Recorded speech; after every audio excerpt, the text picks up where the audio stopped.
Hi friends, आशा करता हूँ आप सभी अच्छे होंगे और अपनी पढ़ाई को बहुत बढ़िया तरीके से कर रहे होंगे। फ्रेंड्स, मैंने आपको बताया था कि जब मैंने आपको इस तरह के ट्रांसलेशन बताए थे, कितना मधुर, कैसा सुंदर, कितना सुंदर, कितना मनमोहक, कितना सुंदर दृश्य। तो मैंने बताया था कि ये अभी बेसिक है, अभी मैं इससे बड़े बड़े ट्रांसलेशन बताऊंगा। और ये भी कहा था कि ये इस तरह के ट्रांसलेशन का टेलर है, राइट। तो ये अब शुरुआत करते हैं, हम अपनी हाई लेवल के ट्रांसलेशन को सीखते हैं। बहुत कुछ सीखने को मिलेगा। इस तरह के ट्रांसलेशन आप बोलते हैं और चाहते भी हैं बोलना, पर आपको समझ नहीं आता कि हम इसको ट्रांसलेट कैसे करें। पहले ये बात ध्यान में रखिएगा कि वह कितनी या कैसी भोली भाली है। तो ये क्वेश्चन नहीं है, बल्कि आप किसी को देख रहे हैं तो आप आश्चर्य से बोल रहे हैं, अपना भाव व्यक्त करने, वाह कितनी सुंदर है, कितनी भोली भाली है, कितना तेज है ना। कोई काम जल्दीबाजी में या कोई अच्छी तरह से करता है ना, आपके सामने कोई अच्छा प्रदर्शन करता था, आप कहते कितना तेज है, सोना कितना महंगा है। इन्हें की आप क्वेश्चन कर रहे हैं, ठीक है। तो इस तरह के ट्रांसलेशन को अब हम ट्रांसलेट करना सीखेंगे।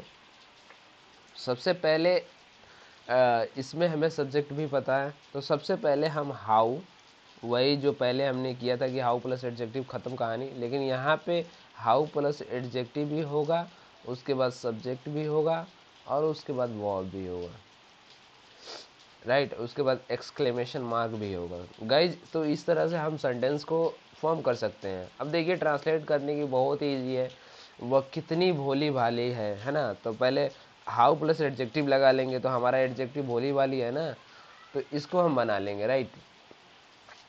तो क्या करेंगे, हाउ, भोली के लिए सिंपल हो जाएगा।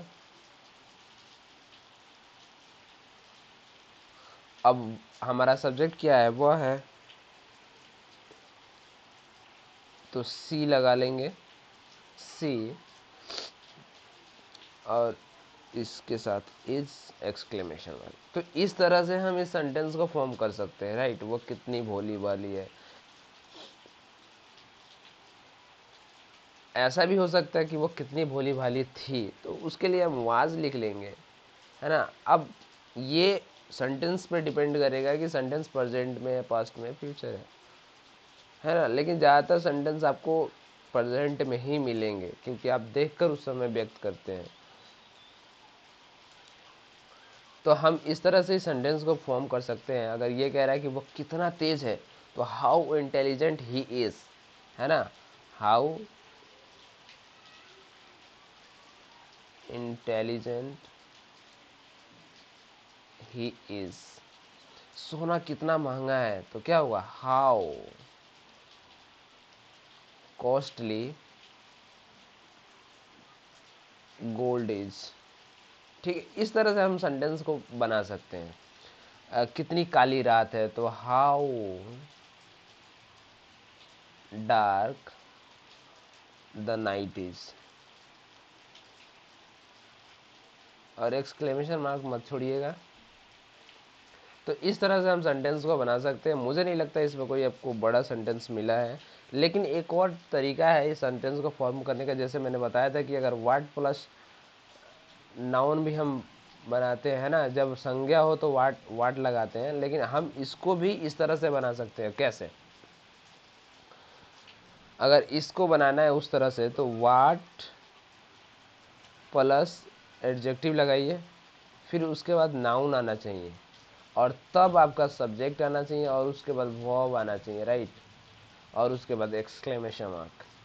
तो इस तरह से भी हम इसको बना सकते हैं, यानी वाट लगाकर भी बना सकते हैं। जैसे सेंटेंस में क्या था कि वो कितनी भोली भाली है, तो इसका क्या होगा, वो कितनी भोली भाली है, तो वाट लगा लीजिए, और भोली भाली के लिए सिंपल लगा लीजिए, वाट सिंपल।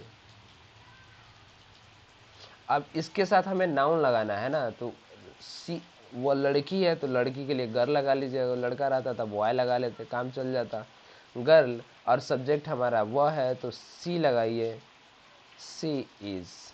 इस तरह से हम सेंटेंस को फॉर्म कर सकते हैं। अब एक ही लड़की है तो what a simple girl, because इसको काउंट कर सकते हैं। समझ रहे हैं, what a simple girl she is और एक्सक्लेमेशन मार्क। तो इस तरह से हम इस सेंटेंस को फॉर्म कर सकते, क्योंकि रूल भी यही कहता है कि अगर एडजेक्टिव प्लस नाउन हो, है ना, तो इसके पहले आर्टिकल लगेगा, तो ये आर्टिकल लगाना है आपको, समझ गए। यानी अगर हमें नाउन लिखना है तो यहाँ पे ए एन द कुछ भी लगाकर ही लिखना पड़ेगा, ठीक है। जैसे अब हमने वहाँ पे गोल्ड लिखा कि सोना कितना महंगा, अगर उसको ऐसे बनाते हैं कि वाट, तो वाट कॉस्टली